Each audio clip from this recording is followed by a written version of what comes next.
First off, the problem and opportunity. So there are a couple of things that you can do here to really make this part exciting. One suggestion is quantifying the impact of the problem. So how many people does it impact? What is the result of that impact in terms of financial loss, in terms of life or health lost? All of those pieces can help show how your problem is really worth solving.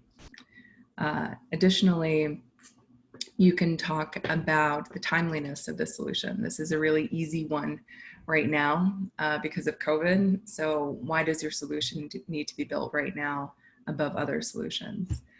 In general, the problem statement is a time to also talk about the individual or the emotional aspect of your particular, the particular area that you're designing with. One example of how I've seen this done very, very well was for a pitch for a solution for tracking and managing pain.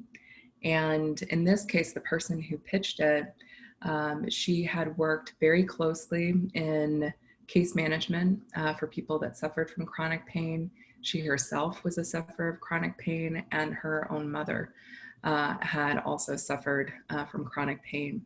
So when she talked about the problem, she actually talked about her own personal experience to start off with. And she tried to connect that experience with the audience and give them an idea as to what it feels like to never be able to forget your pain.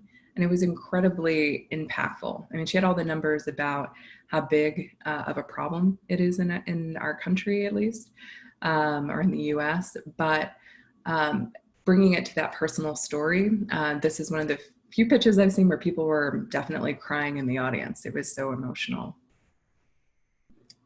I would just add, Nicole, that I think this is where you win or lose oftentimes your investor, because at the end of the day, most investors are looking at the team and the problem that you're trying to solve. So the team is the credibility factor and the problem is what they're passionate about, depending on who you're going after funds for.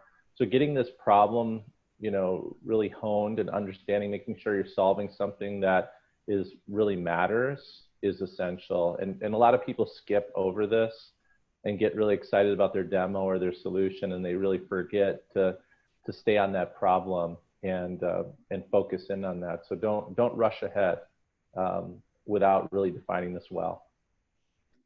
Even if the problem is somewhat obvious, it's helpful to level set your audience and help them center themselves in the space that you're about to solve. So don't assume that you can skip by this, like Max said.